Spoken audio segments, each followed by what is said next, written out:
Hello, добрий день, добрий вечір, залежно від того, звідки ви до нас приєдналися.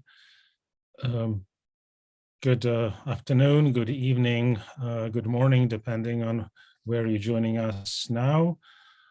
Welcome to today's online event from the Shevchenko Scientific Society in the US. My name is Vitaly Chernetsky.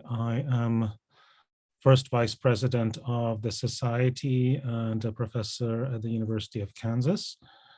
And it is my great pleasure and honor to be moderating today's event where we will be having a conversation and literary reading with one of our society's most esteemed and active members, Alexander Motyl. And his name, of course, is very familiar to many of the members of our audience, but to make sure that we all have the same basic horizon of knowledge, I will say a few words of introduction. And Alexander Motyl is a scholar and an artist. As his university website says, by day he's a professor of political science at Rutgers University-Newark, and by night he's a novelist, poet, and painter. Alex Motyl is one of the best-known internationally political scientists specializing on Ukraine, Russia, and the former USSR, and on theories of nationalism, revolutions, and empires. He is an author and editor of over 24 academic books. He is a frequent contributor to many of leading news information and commentary outlets, both in print and online. Recently, for example, you would have been able to read his work at The Hill, at Foreign Affairs, and in many other venues. But in addition to his academic side, and in an interesting relationship with his academic side, is the creative side of his work, and that is his work as a writer and a visual artist. And that work is something that I've had great fondness of myself ever since I first met Alex in person, which I shudder to think was well over a quarter century ago.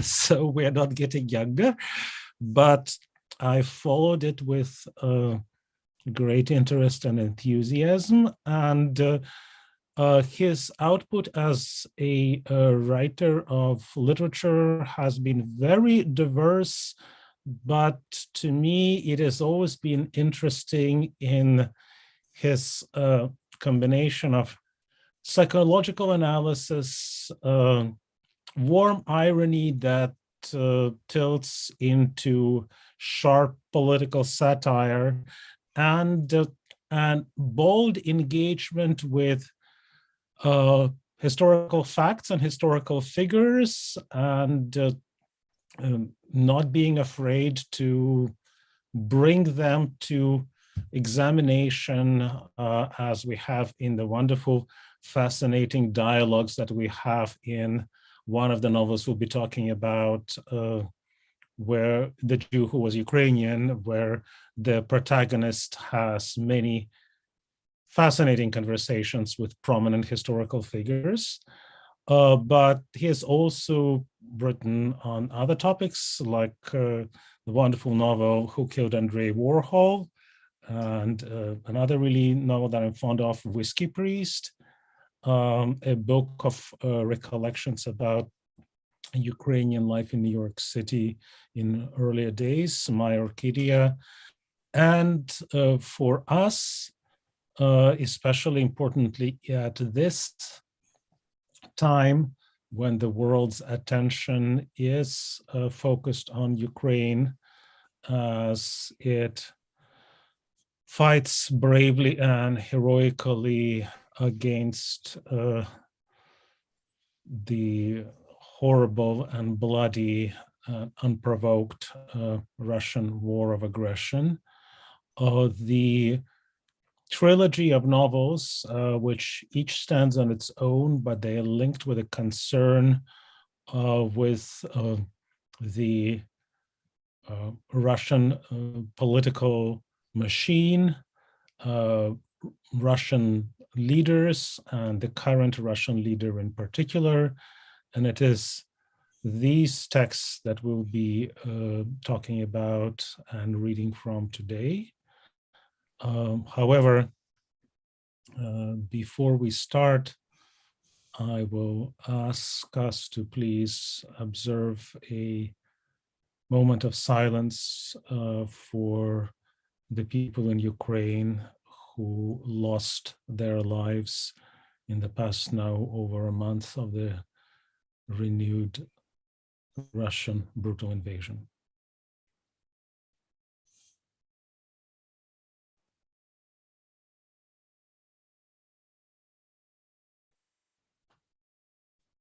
Thank you very much. And now as I said earlier, it is my great pleasure and honor to ask my first question to Alexander Motyl. And this is something that has fascinated me, and I'm sure has fascinated a lot of your readers and your audience members, is actually how do you manage, how do you balance, how do you divide and deal with these distinct but linked aspects of your creative work, your work as an academic and your work as a writer and as a visual artist? Good question. Well, to a large degree, they are independent of each other. So, and I'm very conscious of that. When I'm writing a novel, and there's a particular way of doing that. When I'm painting a painting, I'm painting a painting, and there's also a particular way. And then, of course, the same holds true for academic work. At the same time, there is a kind of cross-fertilization, because as I've learned over the last 15, 20 years, there are things that you can say well in an academic book, and then there are things that you simply can't say in an academic article or book, and vice versa. Novels or paintings lend themselves to particular ideas, particular forms of expression, and not to other forms. So there's a kind of synergy at the end of the day.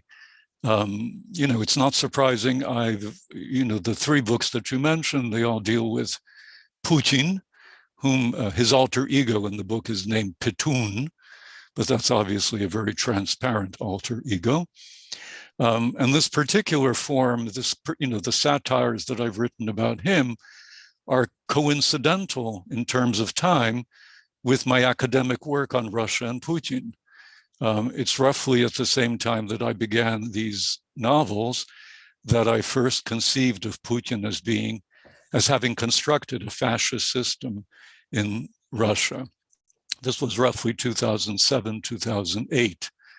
And once that occurred to me, that of course served as a source of inspiration for imagining Pitun in a variety of guises, in a variety of settings, each of which has something to do with this authoritarian fascist setting. And it also has something to do with the paintings that I've done. I can show them a little later. I've done 4 satirical paintings of Putin, not Pitun, but of Putin. And they all work together. And part of the reason why the satire can flow from the academic work is precisely because so much of what Putin is and does is truly absurd. I mean, the image he projects of himself, I have some of those images and I can show them in a shortly. You know, the bare-chested macho, the man with the big gun, the guy who drives fast cars, who kills tigers. There's a song about him called I Want a Man Just Like Putin. All these things are outwardly also completely absurd. They lend themselves to satire. I could easily imagine Mel Brooks satirizing Putin in his, you know, in a redone version of the film The Producers, where the song wouldn't be for Springtime for Hitler, but Springtime for Putin. So the satire in that sense grows out of some of these academic concerns. And then, of course, the kinds of satirical images that I'm able to concoct in the novels also inspire certain questions that might be then addressed in terms of the scholarship. So despite the differences, there is a certain kind of overlap and indeed a certain kind of synergy between all three forms. Wonderful, thank you. So you have already answered a little bit of the question that I was going to ask, and that is the genealogy and history of this trilogy, this cycle of novels. So you said that it was born together with your academic work on Putin and Russian authoritarianism and your development of theory of Putin's state as a fascist state. Can you tell us a little more as to the history of how the first novel came into being and how the second and the third followed? Absolutely. Let me just preface that by saying when Putin came into power in 1998-99, I must say that I immediately detested him. And it was a visceral detestation. I would imagine it has something to do with his appearance, the images that he projected, and obviously had a lot to do with his being a career officer of the KGB. I mean, this is an institution that I've had some experience with. I've studied the KGB, and I have no love for that particular organization at all. So I've had this visceral personal hatred of Putin since day one. And in a way, the novels, and to some degree the work on Putin as a fascist, Russia as a fascist state, are frankly expressions of this visceral, internal, emotional detestation and distaste for the man. But as I said, originally, back in the 90s, I wrote a number of articles talking about Russia as a potentially post-Weimar state. And then, of course, when Putin arrived in 1999, it looked like it was indeed a post-Weimar state. And then the comparison between him and Hitler became very appropriate and very apposite. So I began exploring that in some of my academic work. The origins, the specific origins of the novel, The Jew Who Was Ukrainian, are somewhat bizarre. I was reading, this was around 2006 or 7, thereabouts. I was reading a novel in German by an Austrian novelist, Stefan Zweig, called Ungeduld des Herzens, the impatience of the heart, tragic love story. And in the novel, he uses the word Frauenzimmer, which is a kind of archaic German word for woman. Literally, it means women's room. He uses the word Frauenzimmer a lot. And I've run across that word many, many times in my readings. But for some reason, when I was reading it this time, it stuck in my head.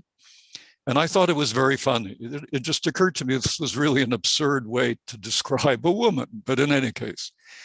And then for reasons that I simply cannot explain, I began rhyming the name Volodymyr with Frauenzimmer. And it was a rhyme, and it just stuck in my head, Volodymyr Frauenzimmer, Volodymyr Frauenzimmer. And then at one moment, it hit me that I had a hero for a novel. a Jew who was Ukrainian, right? Or a Ukrainian who was a Jew, it doesn't really matter. And then the question was, well, how do I construct the novel? And it occurred to me, well, this is a topic that's been an issue for me in much of my work. How does one deal with people who were Nazis or who were Stalinists? So it occurred to me, well, why don't we do this? We'll make Volodymyr's mother a Stalinist, and we'll make his father a Nazi, or vice versa. I forget exactly. And the two are married, and of course they can't possibly get along. And then the novel began to acquire a momentum of its own. And of course, in trying to resolve this particular tension, exactly what is Volodymyr supposed to do now that he's got these dysfunctional parents? He stumbles upon this man who is the extraordinary great leader of Mother Russia, Vladimir Pitun, and he realizes, very much in the manner that I did, that he detests him with his heart and soul. And this man then serves as a kind of cathartic vehicle for Volodymyr's dealing with his very troubled past, and so on and so forth. So that was the origins of the first novel. And that was, and Pitun plays a minor role in this. He's in the background. He takes part in a number of discussions, but he's basically a secondary character. Then around the time of, it was about 4 or 5 years later, maybe, I forget exactly when, but in any case, sometime later, and again, Putin was still in the headlines. He was still up to no good. I remember when this was. This was just after. Remember, he disappeared for 2 weeks, and there was discussions as to where did he go. This was around 2010, 2011, thereabouts. And there was a discussion about his mental state and so on. And it occurred to me that here's another topic for a novel, namely Pitun again, as a kind of semi-maniacal person. And I wanted to explore that particular facet. And well, how would I do that? Well, originally I thought it would be a kind of diary, but that didn't seem too persuasive. So I figured I would do it from the point of view of his compatriot and friend, who is writing his memoir about his close friend, Vladimir Putin. So it's a kind of insider look at his career, his stay in power. And if the novel actually ends with his 2-week disappearance. In that particular case, I imagine that he was being treated in a North Korean hospital. Anyway, that was novel number 2. And at that point, again, I had no notions of continuing with this until, again, this was 2020. The COVID mess was upon us. And I was searching for another topic to write about. And again, there was Putin in the news. I believe at that point in time, he had just manipulated the elections. So he was clearly intent on staying in power. And I was determined to get rid of him. If not Putin, then at least Pitun. And that led to the novel Pitun's Last Stand, which imagines a civil war and a war within Russia after Russia decides to invade not Ukraine, but Estonia. Pitun flees the country, and then he encounters 2 journalists who are the heroes of the story, and they accompany him on his return to the Finland station, Alla Lenin, where he intends to embark on a successful reincorporation and reinstatement of himself as president of Russia. Things don't quite work out that way, but I can talk about that later on. So the novel, and then a couple of months ago, by the way, it occurred to me, and again, this is just purely serendipitous, it occurred to me that I have a trilogy, that my obsession with this man has actually produced 3 novels, each of which deals with his rise, so to speak, his stay in power, and then his fall. And of course, once you have a trilogy, that sounds very, very serious. Sounds like you've actually achieved something of literary value. Well, you absolutely have. And the book, the 3 books are wonderful in their style. and really make for an engaging and intellectually stimulating reading. And I think this is an exceptional and a particular kind of talent to be able to laugh and through laughter address some very dark and potentially depressing topics of world history and world tragedies. So how to continue laughing and why it is important to continue laughing when confronting these things is an issue that is highly present and challenging, I think, for all of us. So before I ask you to read an excerpt from the first novel, and I guess we should do them in chronological order, I was wondering if you had a thoughts as to why especially you think it is important to address these dark topics through laughter, through satire, as you have done. Well, there are a number of reasons. One is that they make you feel better. This is, this is a technique. I'm hardly the first to have invented this, but obviously it's a cathartic form. It enables you to relive a particular moment or relive a particular context, and it enables you, as it were, to do something about it. Again, I have no illusions about these books challenging Putin. I'm sure he hasn't read them. And that said, I know people have, and I suspect that they, like me, get a certain kind of pleasure. If you like, the German word Schadenfreude comes to mind, sort of the pleasure in seeing a certain misfortune befall someone you don't like. So there's an emotional quality. It's a cathartic feeling. And I think that's very important, at least at a time of enormous tensions, certainly today. Mm-hmm. And for that matter, given Ukraine's history, well, certainly for the last 30 years, if not for the last 300 years. At the same time, I think it's also a very important way of addressing the failings and exposing the weaknesses of dictators. So above and beyond the fact that this has a cathartic value, I think it also has a very important, almost academic value, in as much as it reveals these people. It shows them to be far weaker. It shows them to be far less imposing than they project, than they want to be seen as. And of course, every dictator, whether it's Putin, Hitler, Mussolini, you name the dictator, all of them on the outside are these macho individuals. They're pompous, they're boisterous, they project these very strong personalities. And then you look at them on the inside, and we know this from studies of Hitler, Mussolini, and many others, they're very often miserable little people. And I think satire exposes that. And it does so in a very effective manner, because of course one could write an academic book, as one has. I mean, there have been many books on Putin and all these other individuals, and they of course illustrate very persuasively what they were like. But the novel, or even the painting, can get at certain particular nuances in ways, of course, that an academic volume can never quite do the same trick, right? I mean, it's no accident that we say that pictures are worth 1,000 words. So a particular image, a particular picture can delegitimize a dictator in a way that an academic book that exposes all sorts of weaknesses, but in a very academic isn't quite able to do.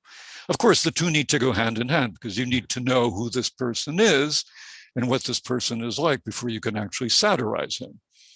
That obviously goes without saying. But I think for those two reasons, again, satire, making fun is useful. And of course, in the final analysis, it's also a way of, as it were, asserting a certain kind of national identity.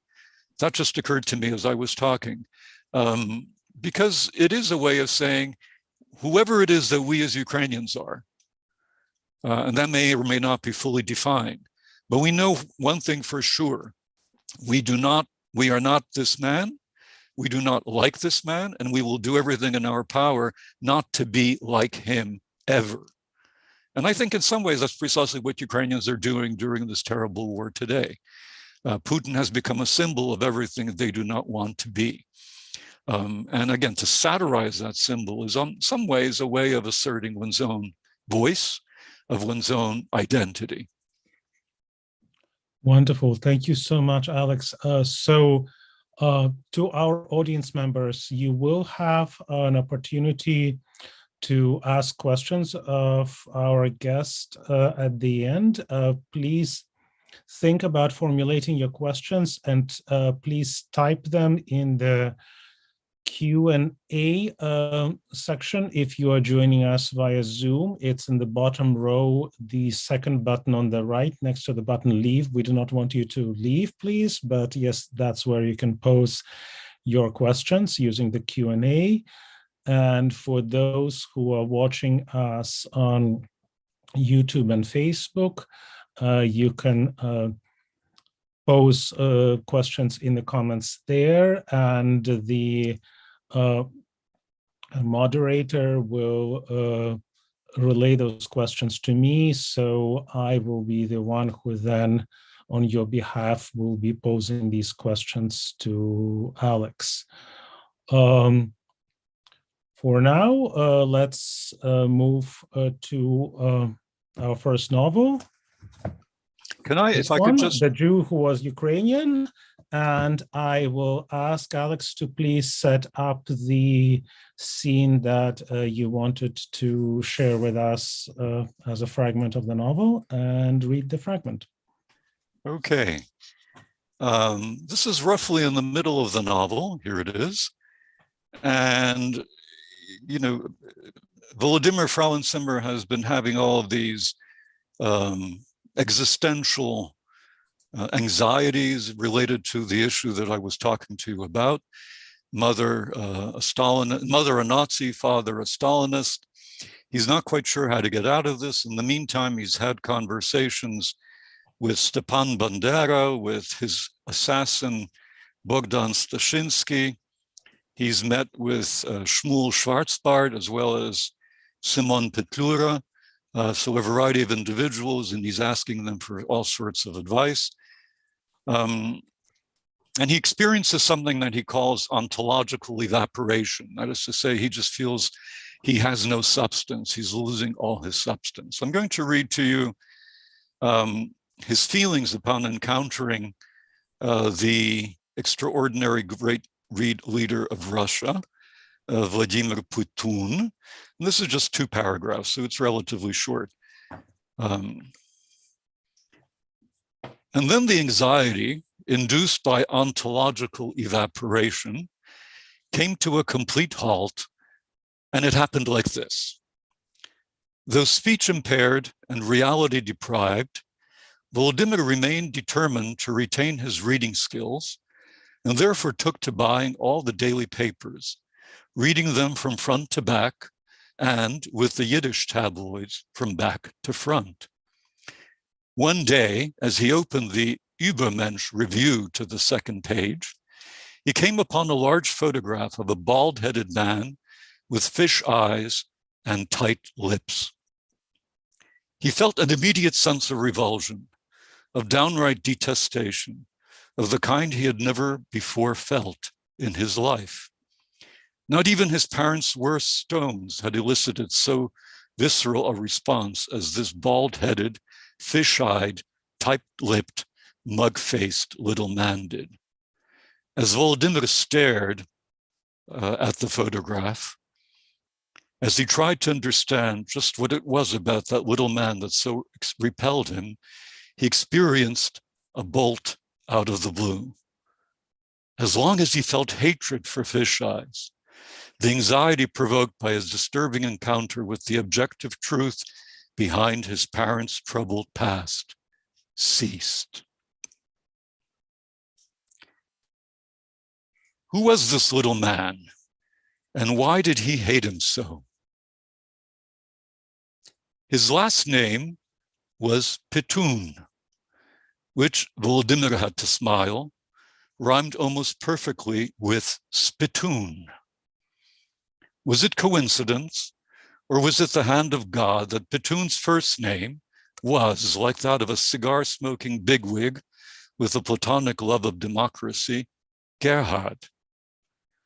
Volodymyr concluded that it had to be the hand of God. Like me, Volodymyr observed, Pitun was of mixed parentage. His father was Russian and his mother was German, and like Volodymyr, Pitun was fluent in both languages. But that's where the similarities ended. Unlike Volodymyr, Pitun was reputed to have engaged in fabulous exploits and to have remarkable talents. He had apparently traveled throughout much of the world, having been to the Orient, the Occident, and all points in between. Notwithstanding his impressive achievements, fish eyes, damned fish eyes, gave Volodymyr no rest. They were set close together, lodged between two sharply curved eyebrows that only accentuated the deathly emptiness that emanated from the cavities. Fish eye's nose sloped from a narrow bridge between the dead fish eyes and expanded to a width exceeding that of either aperture. There was something unnatural, something aesthetically wrong about that eye and nose ensemble. It resembled bad architecture or bad art that was made worse by a feeble attempt to lend it respectability by means of a desperate recourse to symmetry. And below the nose hovered a tightly closed mouth with a weak and drooping lower lip. Suspended above fish eyes was a large rounded forehead held taut by two slivers of sweet pink flesh, his ears. Each of his features reminded Volodymyr of a dead fish, but taken together they resembled a pile of emaciated corpses. Volodymyr suspected the fish eyes probably thought his visage was icy, but he had it all wrong. In reality, his was the face of a dead man. No, his was the face of death. It exuded neither warmth nor iciness. It exuded only emptiness.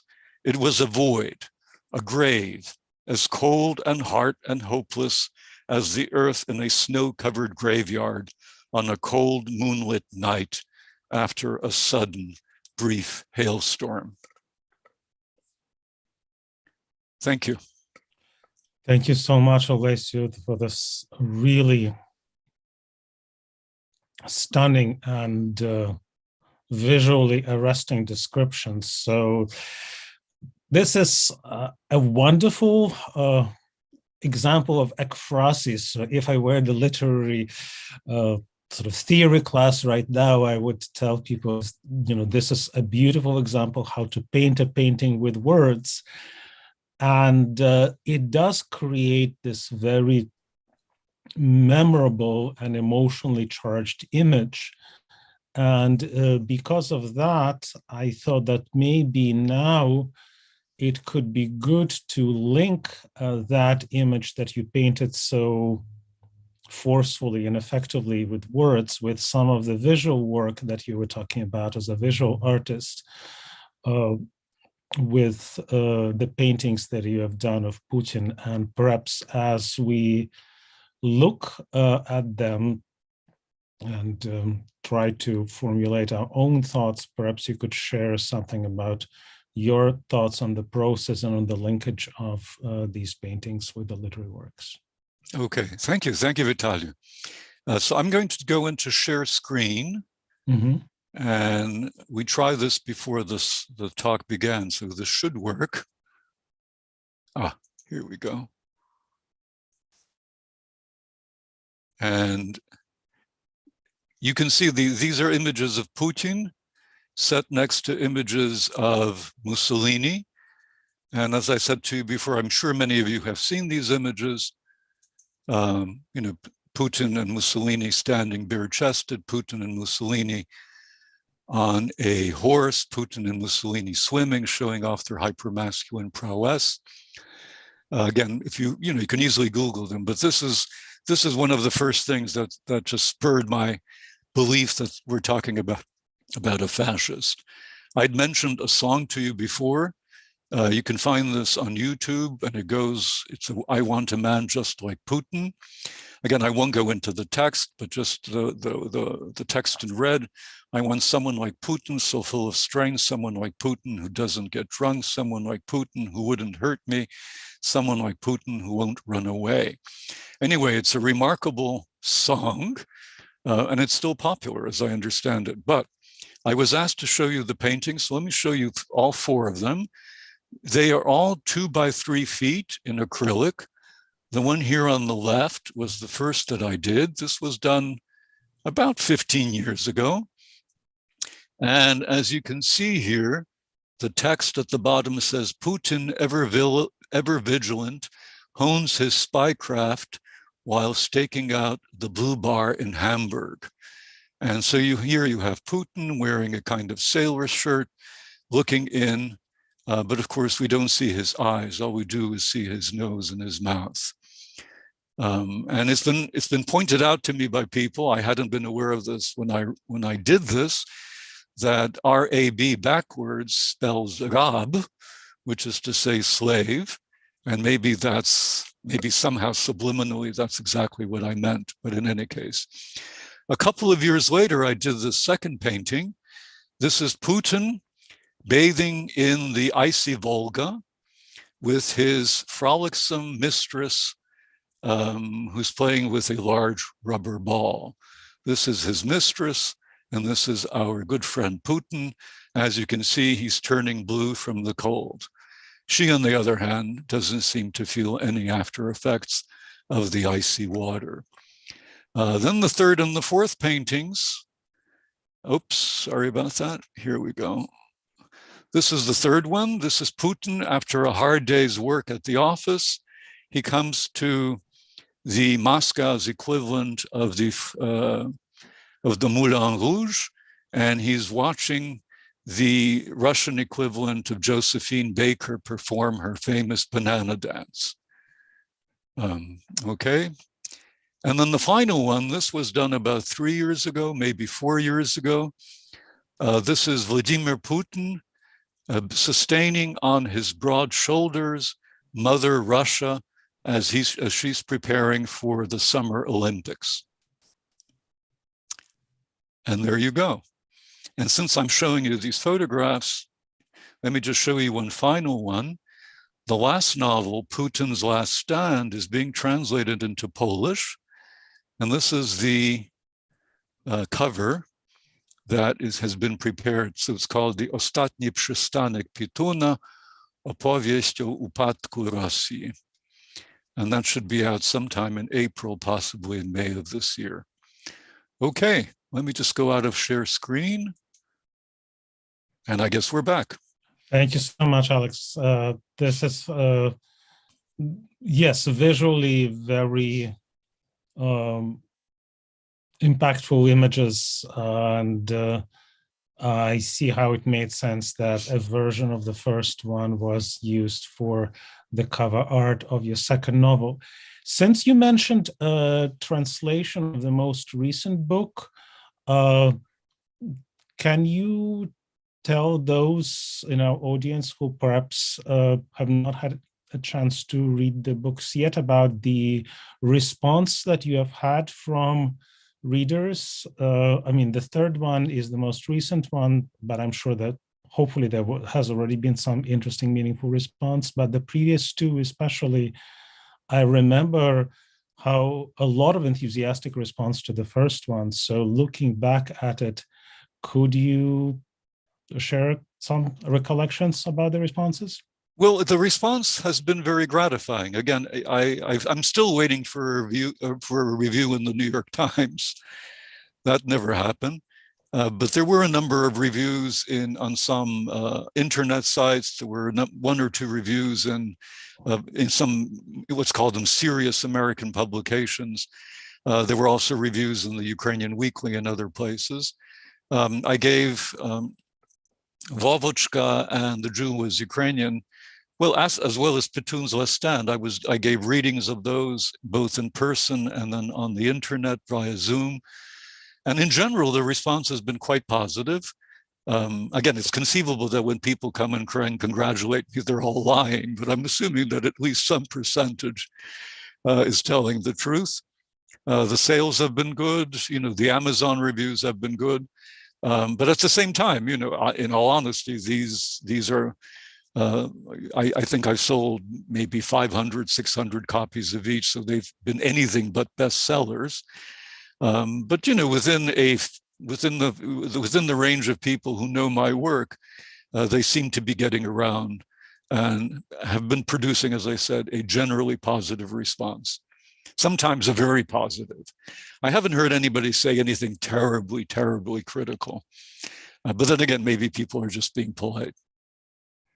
Well, I will concur to say that I have been a fan for a long time, and I do think that the books deserve all the attention they have had and much, much more. And I'm heartened to hear about the Polish translation in the works of the third book, Pitun Stands. Have there been other inquiries about translating or not yet? I've been encouraged by a number of people to have The Jew Who Was Ukrainian translated. And to my mind, that would be a genuine contribution to literature, if only because of the topic. It would certainly contribute to Jewish understanding of Ukrainians, Ukrainian understanding of Jews. It addresses a variety of very sensitive issues in a way that makes them accessible, precisely because it has a certain kind of satirical and humorous bent to them. So aside from whatever literary value the novel has, I think it would also be a contribution to a very serious and ongoing and very positive debate. But the problem is that, finding funding for a translator is a problem. Academic works tend to be translated far more easily. Mm-hmm. Literary novels, that gets complicated. And I haven't had the good fortune of being able to find either the money or the translator who would be willing to do this for nothing. But perhaps after the Polish edition, maybe something will happen. In any case, hope never dies. Absolutely, absolutely. I agree with that. And the Polish translation in the works is a very good sign.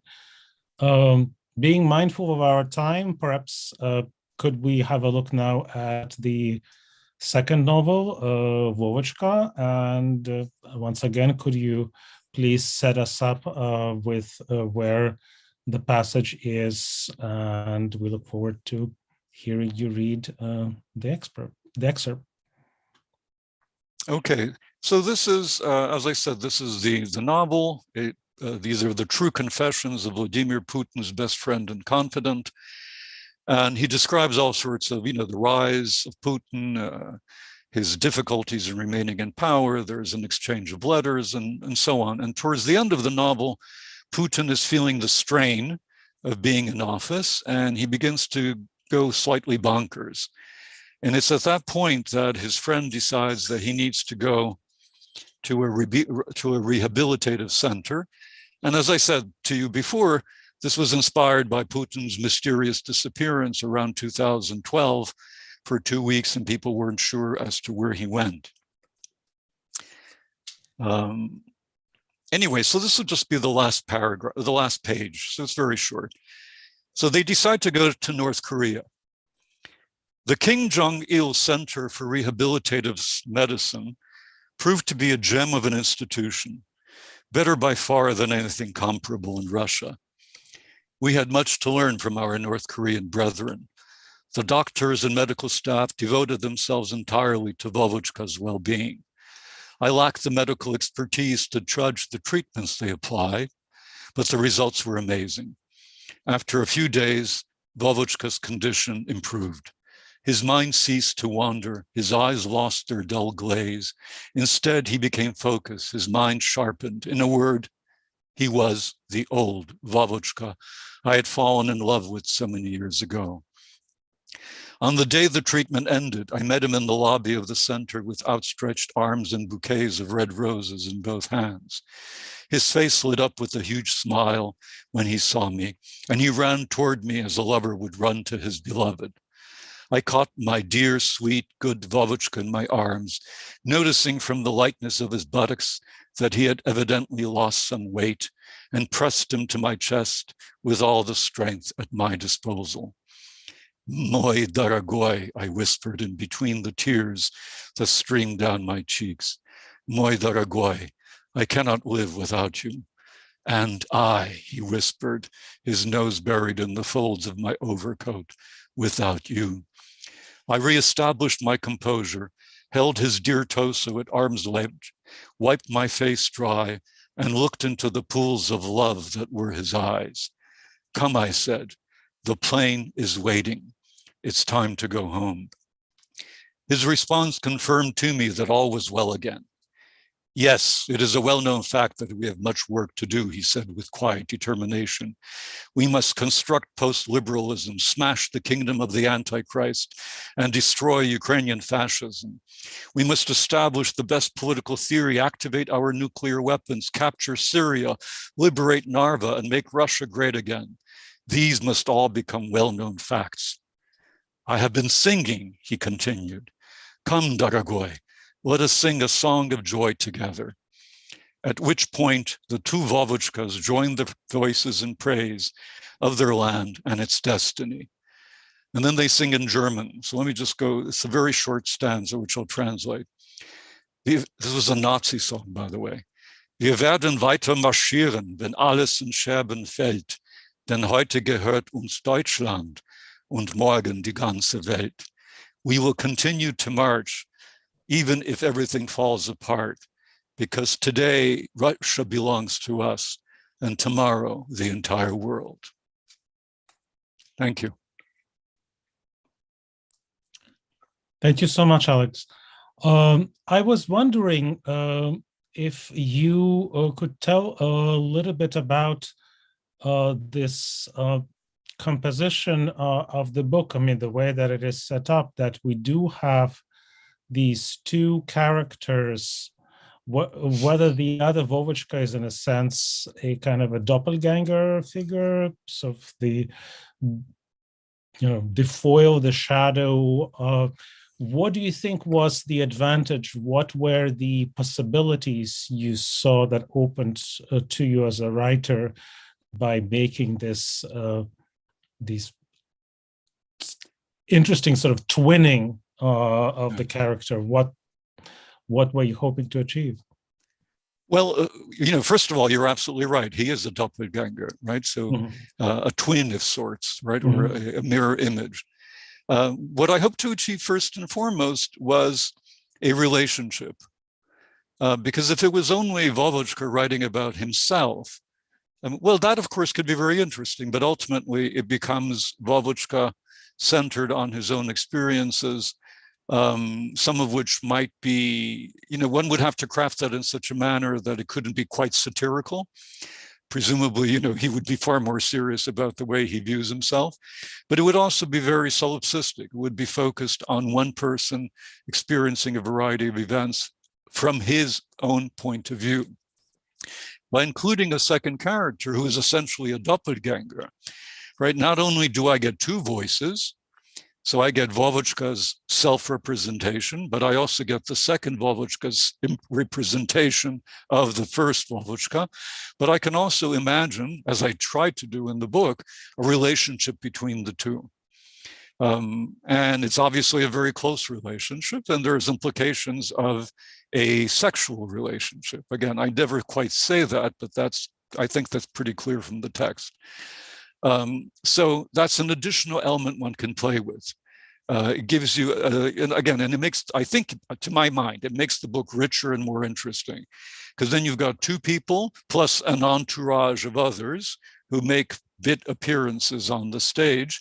But with two people, you can actually have conversations, you can have dialogue, not just monologues, whether internal monologues or external monologues. So that, to my mind, is the primary advantage.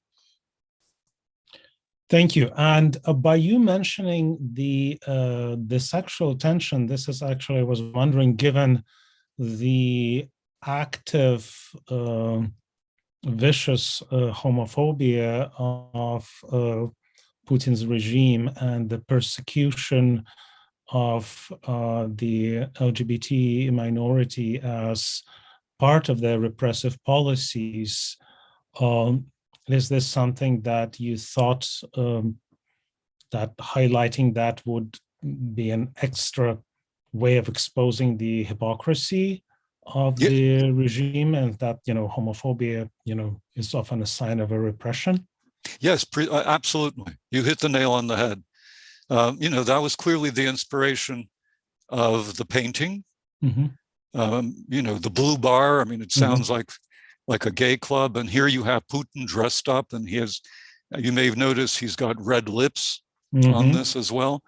And of course, the novel suggests that he is in fact a closet homosexual. And of course, the whole point of that is to attack this particular homophobia, is to expose, as you said so quite well, that he is homophobic, but at the same time, to satirize him, as it were, undermine and expose him. And for someone like him, who isn't just homophobic, but who consciously fosters this macho image, the charge that he might actually have a very different set of sexual predilections, to my mind, is a very powerful satire. Again, I hope it works, but at least to my mind, that was a very powerful critique and a satire of this individual and his bizarre fantasies. Indeed, as you also reminded us with the photos you've shown, there's been a lot of really remarkable tendencies in the visual representation of him that were very carefully orchestrated and managed, that what they were signaling to different kind of audiences, both domestically and internationally, is fascinating and chilling at the same time. And the parallels with Mussolini, as you rightly noted, are just surreal in how strong and pronounced they are. So perhaps we could move now to the third novel and the excerpt from that, if you could please set it up and share it with us. So this is relatively straightforward. The lead character is a journalist who works for a New York newspaper. His name is Stephen. And he is assigned, he's a journalist for a major newspaper. The name of the newspaper isn't mentioned, but it's irrelevant. And Russia attacks Estonia. This is, I mean, in a way, I never thought he would attack Ukraine, but there you go. Russia attacks Estonia. And this journalist, Stephen, is told to travel to Tallinn and to report on this attack. He arrives in Tallinn, and much to his amazement, the attack has stalled, and quite the contrary has happened. There has been a series of terrorist attacks in Moscow against the Kremlin. So seeing that the story is no longer in Tallinn, but in Moscow, he travels to Moscow and meets up with one of his stringers, and they are now about to come to Red Square, where some of the earlier terrorist attacks have taken place. Okay? And his stringer's name is Andrus, so he's Estonian. Andrus and I followed the streaming crowd and ran toward Red Square.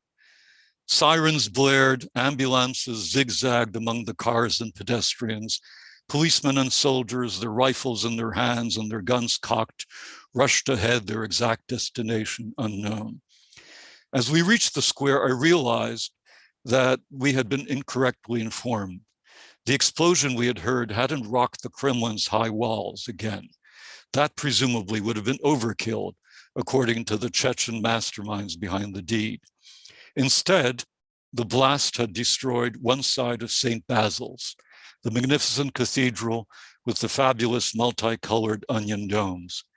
We stopped, shocked by what we were witnessing, and as I readied my camera, we watched with horror as the rest of the edifice began crumbling in slow motion, almost as if we were watching an old film. And within a few seconds, perhaps no more than 10, the whole pile of bricks and icons came crashing down, sending up a colossal cloud of thick, pungent dust. The crowd stopped moving as everyone was transfixed by the unfolding tragedy. When the crash finally came, a deep groan emerged from the depths of their guts and took flight like a flock of crows.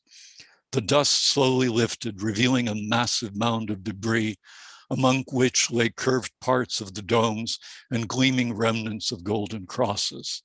Hundreds of years of Russian culture had vanished in an instant. And then, frantically, the crossings and mumblings of prayers began, followed by the wailing, the tears, the kneeling, and waving of arms. How could one not pity so pathetic a people? They may have supported and behaved like criminals. They may have willfully danced on the graves of foreign cultures, but even criminals, even mass murderers, can elicit pity when reduced to such desperate straits. I had no time to pursue that line of thought, however, as almost immediately after the cathedral had imploded, 2 more explosions shook Red Square. Lenin's mausoleum, so long the central adornment of the huge space that featured annual displays of Russia's military might, seemed to rise into the air, and then as pieces of marble flew in all directions, settled into a smoking heap with which whatever remained of Lenin's mummified body was presumably commingled. A fitting end, I thought, to the mass murderer who destroyed old Russia and replaced it with a monstrous experiment in human engineering that had killed millions and made Stalin inevitable. The second explosion, or was it several simultaneous explosions? I couldn't tell, took place to our right.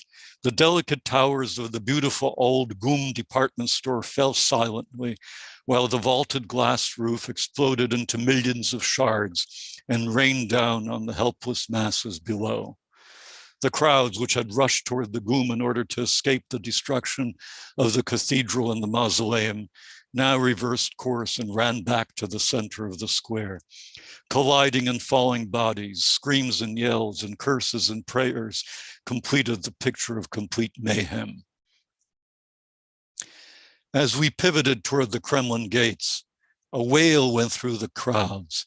Pitun, spasi nas, spasi nas, spasi nas. Would Pitun answer their entreaties and send them, I wondered.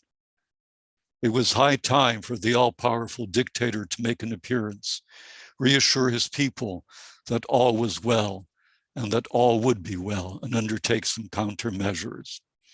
Instead, like Stalin after Hitler's invasion of the Soviet Union in 1941, Pitun appeared to be in hiding.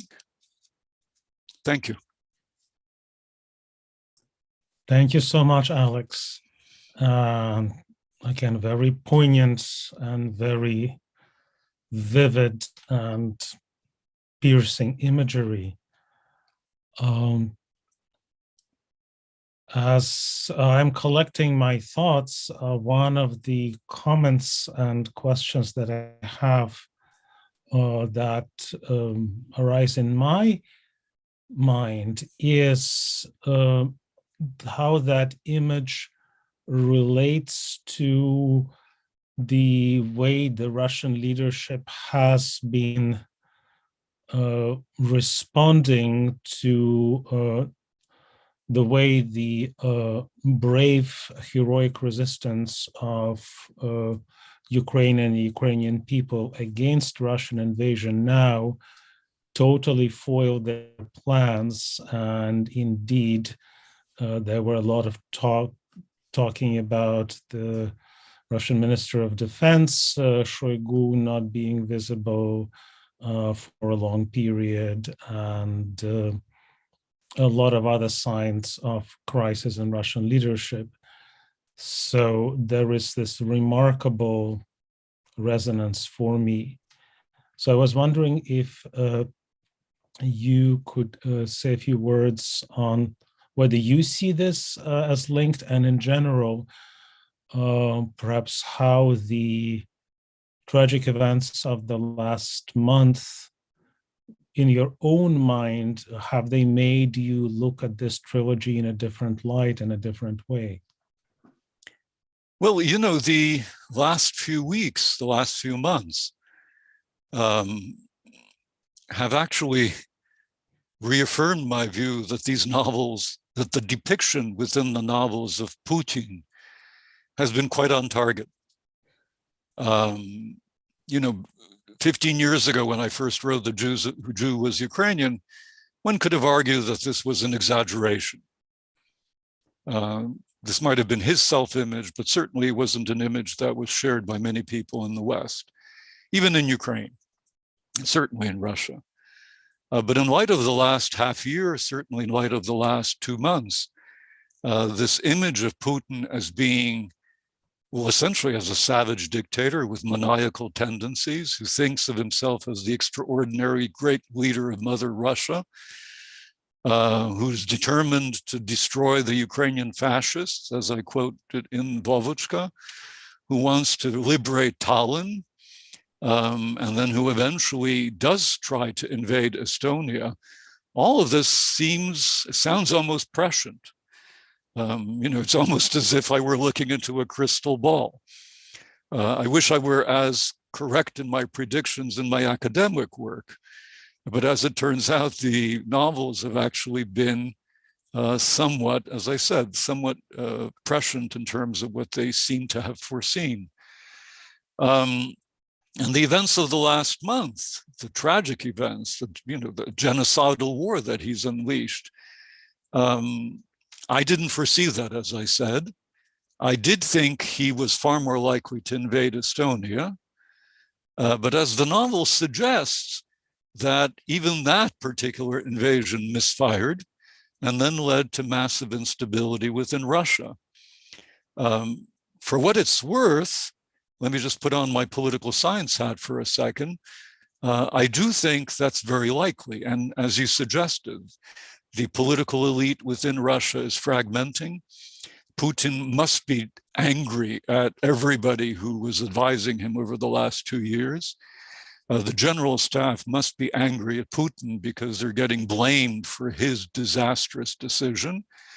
What the ultimate consequences of the war will be on the Russian economy is pretty clear. People project that the economy will descend to the level of 1990 and be transformed into a poorer version of North Korea. So the Russians, unfortunately or not, have no idea of what awaits them, because what awaits them is Armageddon. It may be, in fact, an apocalypse, and it's perfectly possible that under those circumstances, what this particular novel foresaw, and what is the core element within the novel, namely Pitun's or Putin's flight abroad, this may actually transpire. He may also be removed in a coup. But whatever the case, it's perfectly possible, rather more possible now than at any time in the last 20 years, that this dreadful human being may be removed from office and replaced by anybody. And I would submit that just about anybody would be better than what we have now with Mr. Putin. But as I said, what strikes me in all of this is that precisely because these are novels that enable the writer, in this case me, to engage in flights of imagination, the kind of flights that one may not engage in an academic work. I was able to imagine Putin at his worst in a way that, as I said before, it would have been not quite appropriate to do so in an academic novel, in an academic work. And in fact, Putin, as the imagined Putin at his worst, turns out to be the real Putin. Turns out to be the real Putin. So to me, this is just another indication of the power of literature. Literature can get reality much more accurately at times, not always, but certainly at times, much more accurately than certainly than political science and probably history and the other humanities and social sciences as well. Thank you so much, Alex. We already have several questions that have arrived, so we should probably move to questions from the audience. One is just a clarification from Leonid Grabovsky to said you missed the title of the last novel, and the title is Pitun's Last Stand, and it was published in 2021.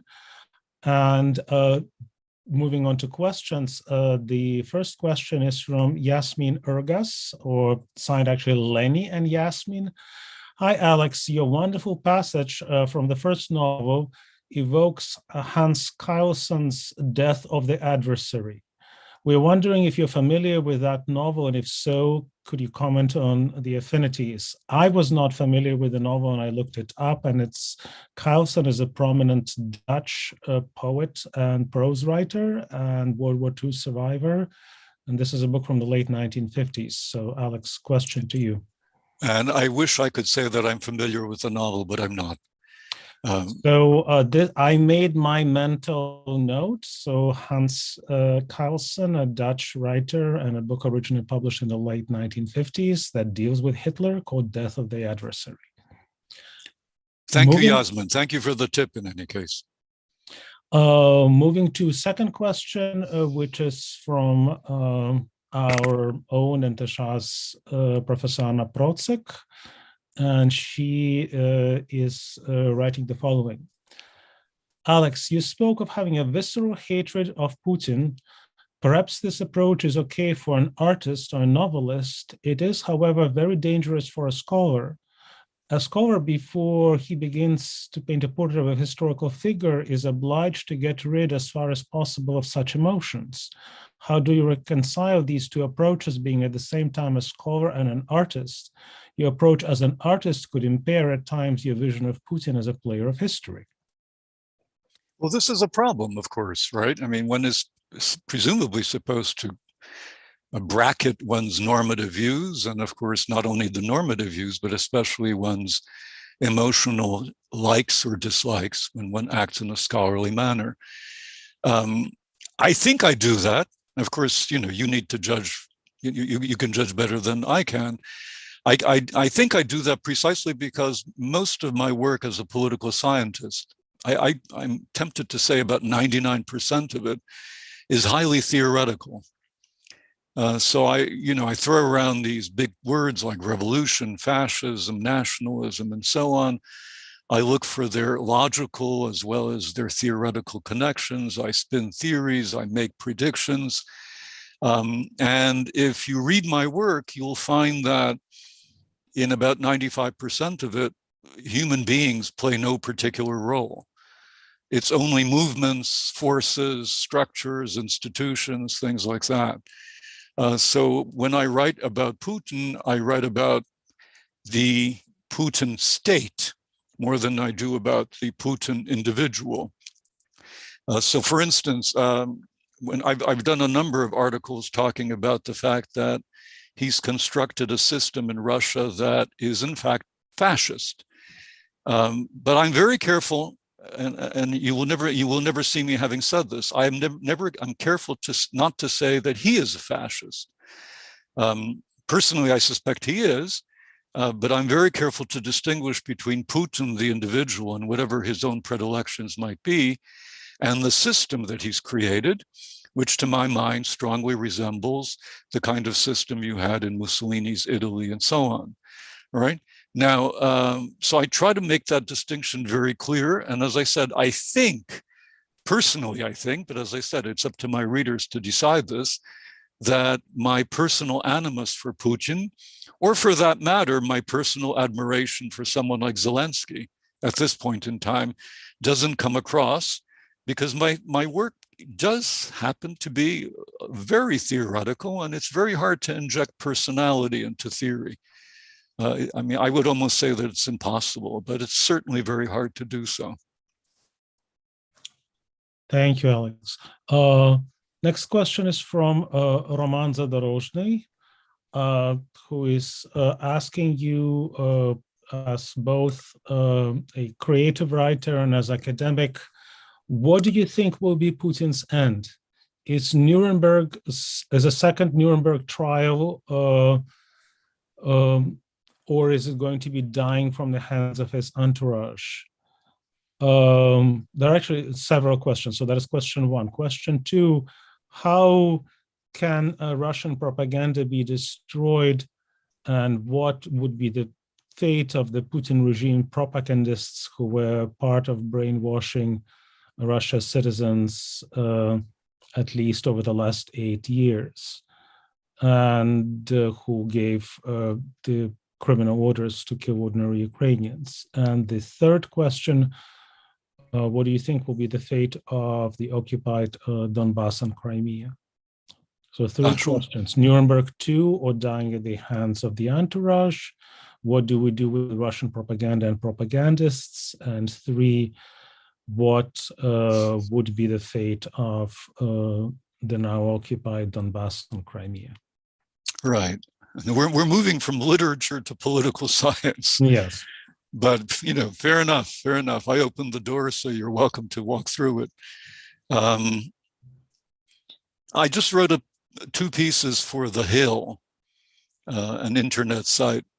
And one argues that the headline of one of them is Why Vladimir Putin Will Fall. And the second one argues Russia after Putin. So based, again, on my political science theories, it's not as if I have any particular insights into his character. I do think the chances of Putin's falling, either as a result of a putsch or a flight, are growing with every day for the obvious reasons. I mean, the war isn't working out. The economy is about to collapse. The elites are turning against him. The sanctions have completely isolated Russia. Russia has become, has an even worse reputation now than North Korea. So you add all of that, and that makes his position virtually unsustainable.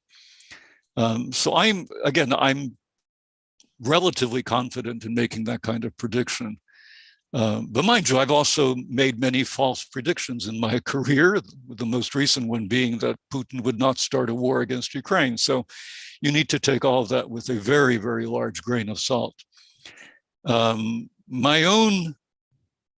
literary response to your question is as follows, however, that, I've been searching for a topic for a new novel, and I had no ideas as to what to write.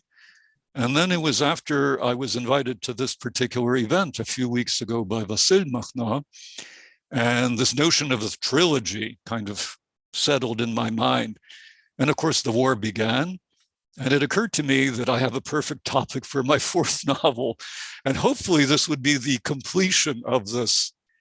Vitaly, is there such a thing as a quadrilogy? Tetralogy. Tetralogy. Mm-hmm. Thank you. So then there would be a tetralogy.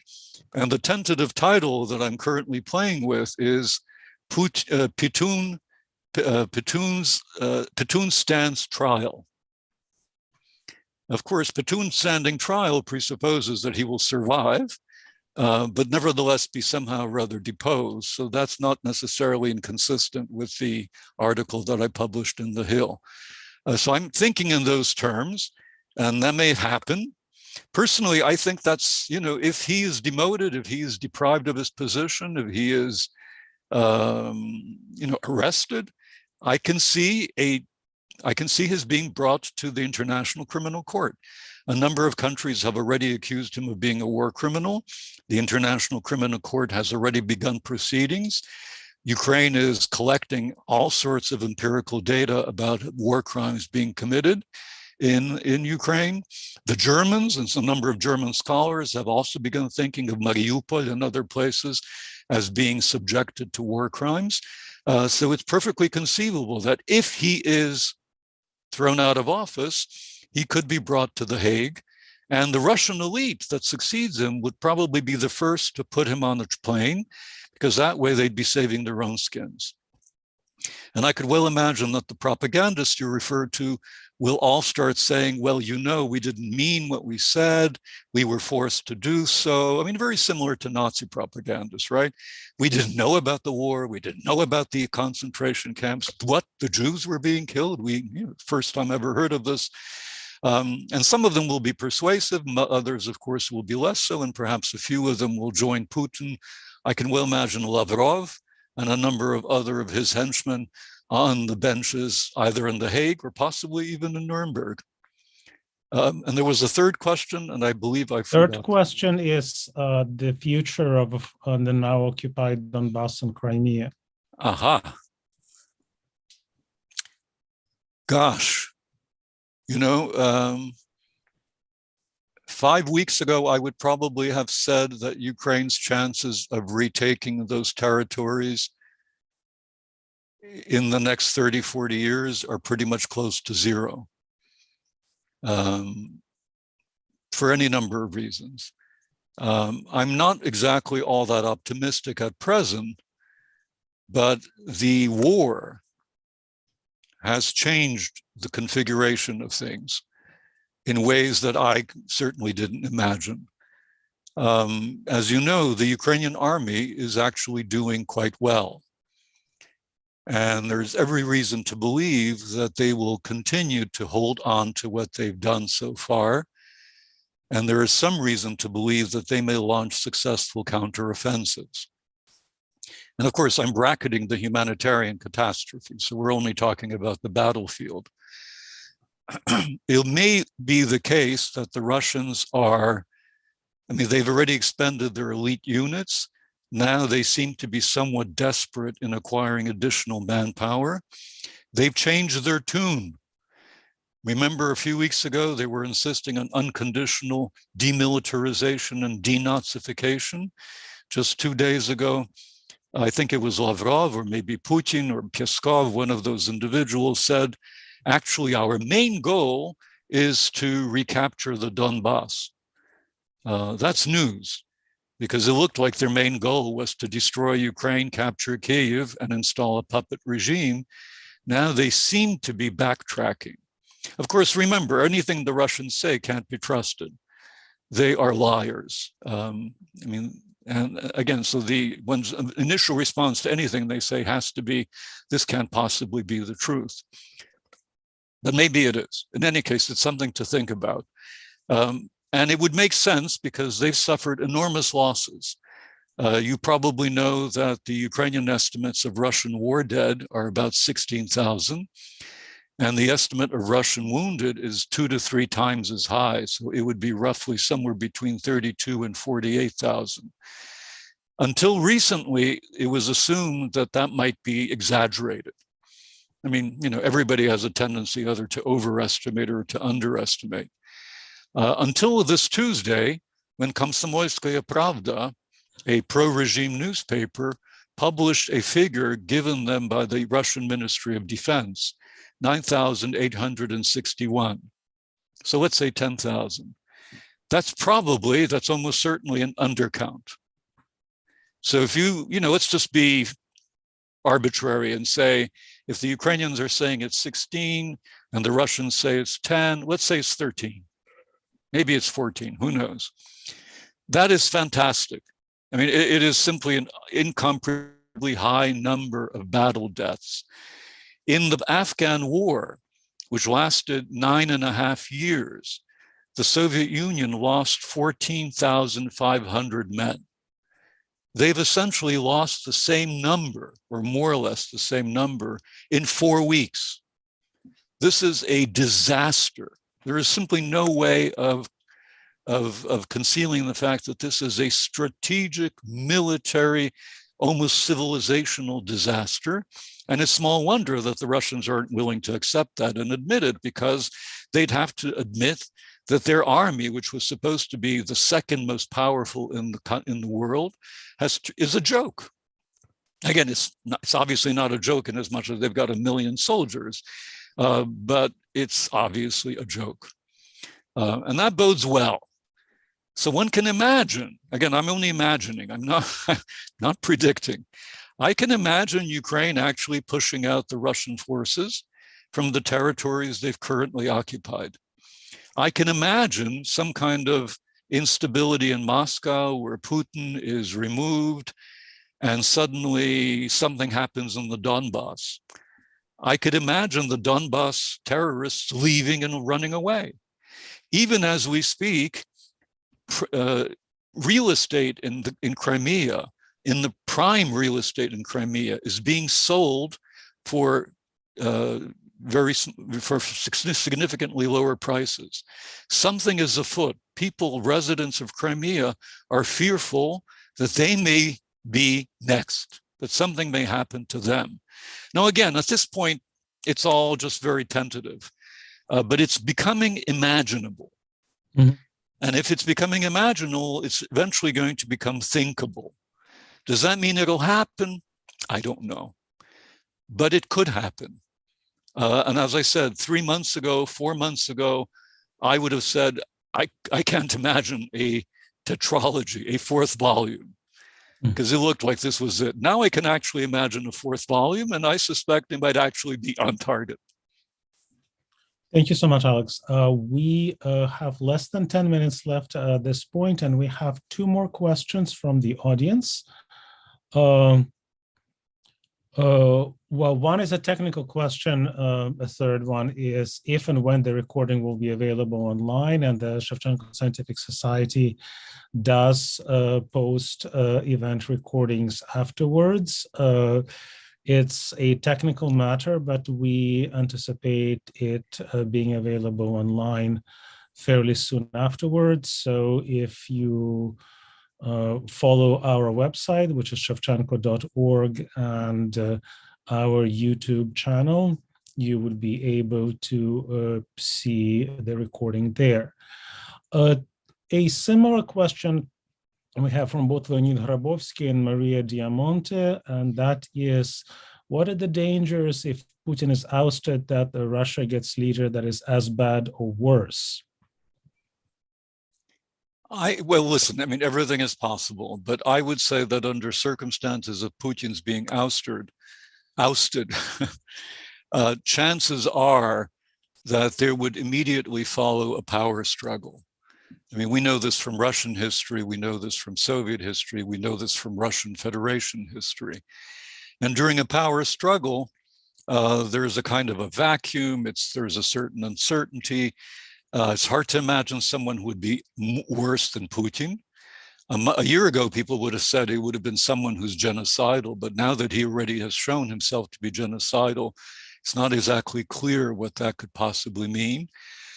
So given the power struggle that's likely to take place, there's a possibility that some quasi-liberals, semi-democrats might have some voice. There's a possibility that a lesser hardliner comes to power. In any case, I would personally bet that there will be a certain kind of thaw. Again, I obviously have Khrushchev in mind and the aftermath of the death of Stalin. There would be a thaw. And the reason, again, the key reason isn't so much about personalities. Keep in mind that Putin has constructed a system, and he's been in power for 22 years, and he's constructed a system that has himself at the core. If you remove Putin, the system becomes unviable. It becomes shaky, it becomes unstable, and you can't just put anybody inside. Right? So the system will inevitably become weaker, will become perhaps even crumble altogether. Now, what form will that assume? I don't know, right? But there will be a weakening of the system, and there will be a power struggle, and that will be for the better. It won't be for the worse, it will be for the better. Thank you. And a comment and a question from Albert Rosenblatt. First is about the word, the word Frauenzimmer in German today is pejorative, but in Yiddish, according to the dictionary, is simply ironic. We also have the word Mannsbild in both languages, in German meaning fellow, and in Yiddish just another word for man. Any idea why German created those two words instead of just using the original ones? And the second bigger question, do you see a post-victory Ukraine as a more confident country and a more confident nation than in the past? Again, with regard to the first question, I mean, I agree with you. The Frauenzimmer today would be a pejorative term. I've never heard anyone say that, even in jest. When it became pejorative, I don't know. And again, your comments on Mansfield are appropriate. Again, I really just I just don't have the knowledge to be able to answer your question in any way. As to Ukraine, I mean, well, it obviously all depends on what the denouement will be, but assume that it's favorable for Ukraine. Some kind of reasonable peace treaty, possibly a victory with a small v, something along those lines. Well, on the one hand, remember, there's a humanitarian catastrophe. The recent estimate I saw is that it's $500 billion worth of damage. That's probably growing by several billion every day. It could be 2, 3, 4 trillion. So whatever the outcome, Ukraine will have an economic and social mess on its hands, which will require many years of reconstruction. Hopefully there will be a Marshall Plan or something like that. Hopefully there will be reparations, although I'm not so sure that that's likely. Again, it would depend on what happens in Russia, obviously. So one hopes that.